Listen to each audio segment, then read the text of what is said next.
Widely regarded as one of the most stylish mountain bikers ever, former Olympic medalist Marco Fontana continues to inspire mountain bikers worldwide with his switch to e-bikes. Today we're going to catch up with him in his home in northern Italy and have a look at his Focus Jam2. So here is Marco Fontana, and Marco is located between Milano and Bologna.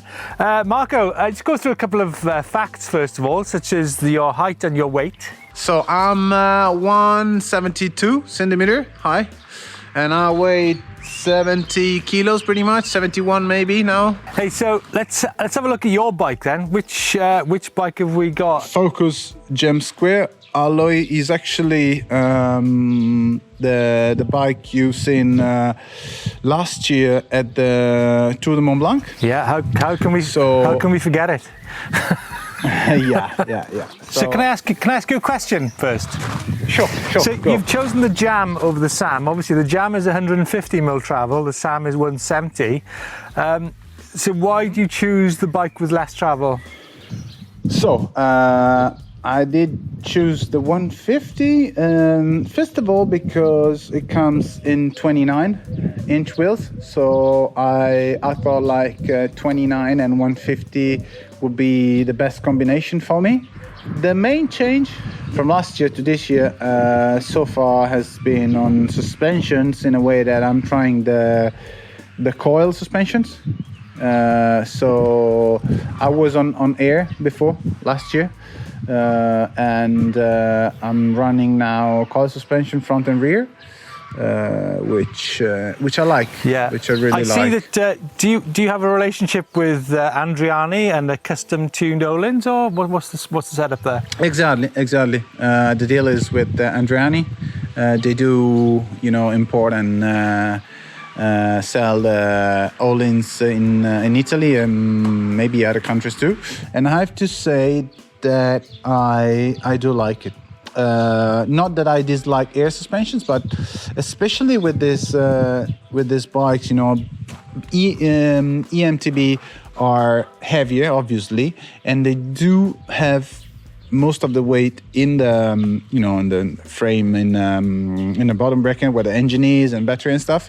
That means the rear is the most affected part of the bike by the weight. I mean that the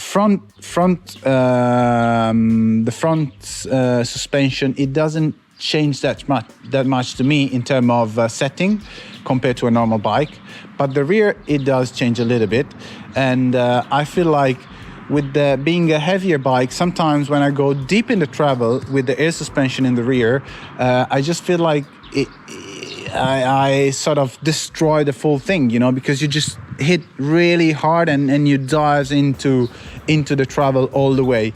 Where with the coil suspension, I feel more solid, when I go mid-travel and mid-travel plus. I guess it's a matter of adaptation. You've spent many years riding super light cross-country bikes with air suspension. I guess you're now adapting. I guess you're quite lucky though that the Focus bike is actually quite a lively bike in terms of its suspension kinematic, isn't it? Mm-hmm. Yeah. It's simple and it's predictable, so it's super positive. Yeah. So let's talk a bit through some of your components on the bike. Now, did I see a Proxima saddle on the bike? Yeah. You see it, and honestly, sometimes you think like saddle is one of the thing on your bike. Obviously, is important, but sometimes people don't get it how important this can be, or how much can change your riding style really or position. But the Proxim, the new one for e-bikes, the 650 especially, it's pretty wide and short at the same time. And somehow from the first time I rode it, it was like impressive how quickly you find your position and how comfortable that saddle is. Like it's pretty impressive. I actually really struggle now to go on a different saddle, or on a, let's say, old school saddle compared to this one, which to me is very new school. Yeah. So what about, let's move on to some other components in your bike. Let's have a look at the wheels. What's the wheel setup you've got there? Wheel setup, the FSA Gradient 29er, which are pretty good. I've got the carbon version and the alloy version. Kenda tires, right? Kenda tires, super happy with that. I'm actually running a prototype tire in the rear, which Guinea developed. In the rear, most of the time I'm running a downhill casing, because I feel like, you really don't want to think about flatting. You really want to think about, okay, I take my bike and I go riding my bike, In the front, actually now on the Hellcat EEC, I'm not the biggest fan on having a super grippy or super aggressive front tire. Oh, interesting. Yeah, and you know why? This is also because I come from, let's say, cross country, the cross country background, and it means like we don't get to ride, or I didn't get to ride that much a bike that when you turn it in, it just hit the corner super fast, but you always kind of slide a little bit, or it takes a different approach in the corner, where with a downhill casing and soft compound front tire, when you get into the corner, it just, kill it. It just pin it straight away. So it means sometimes when I ride a soft compound, I start to get into the corner and I'm straight away into it. I'm too much into the corner, where I would like to make it maybe more rounded. You know what I mean? And yeah, that's why sometimes I use a medium compound in the front, just to have that little bit of room to play with. Clipped in, right? Yeah, clipped in. I tried. These are my Shimano Saint, really with some damage, but they still do the job. I tried flat pedals at the beginning of the season. And then we did the first test event, e-enduro test event in Rocchetta Belbo in Italy before the season started, where we had timing sessions. So it was not a race, it was just a test event, but we could time ourselves. And it just came out that I was faster on clip-in pedals. Pretty much the same fun, or pretty similar, obviously. In the mud and in steep stuff, it's good to have flat pedals, where you have rocky and different rough session. The clip-in pedals are better, but all in all, I now feel better with clip-in. Yeah. And let's talk about your handlebar, the width and the material, and also the stem, the length and the material of those as well. Length of the handlebar is 74, which is not the wider in the business, but this is how it is. I actually like it. I know it's sometimes you can have longer one, but I like it 74, and a 60 mil stem. So, Marco, let's quickly chat about racing then. How was racing, and where do you think racing is going? Will you be riding in the EWS E Series this year if it happens, or?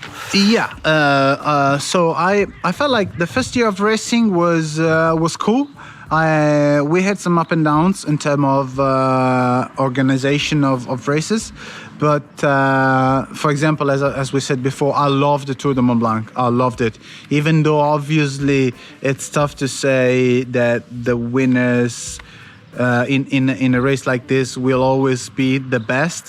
Things comes into play, obviously, in such a long event and so on.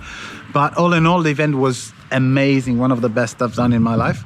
And the enduro format, it's pretty cool for eMTB, especially because what I really like compared to normal bikes is that you have the transfers, which are way better, you know, like you have proper transfers, you know, you don't have to climb a boring like tarmac road up the hill and then riding a good trail, but you can do mountain biking from the start to the end.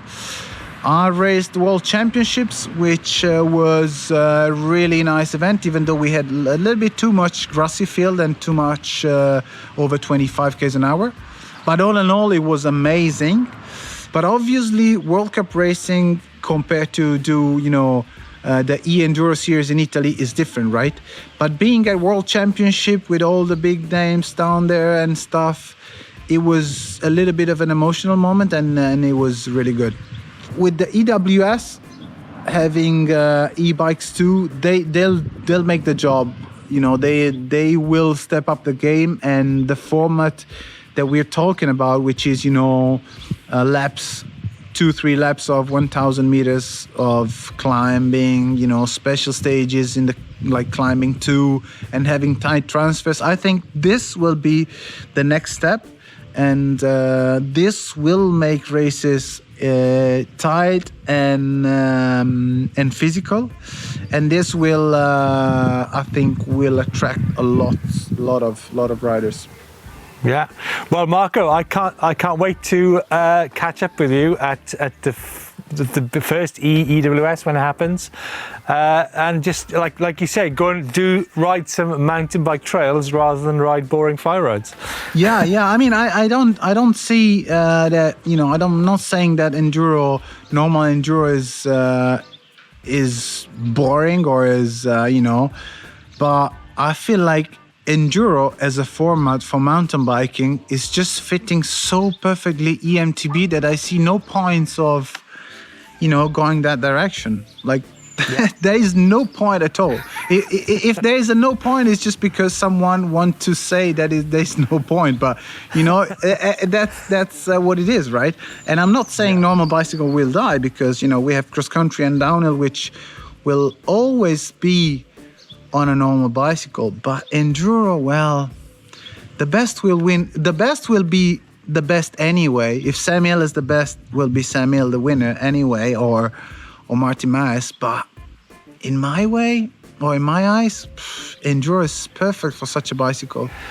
Marco, I can't wait to catch up with you wherever it was to continue this discussion over a glass of wine or a pint of beer. Thank you so much for joining us today from the sunny Italy, even though my phone actually did cut out because it overheated here in the UK. So yeah, Marco, catch up with you soon.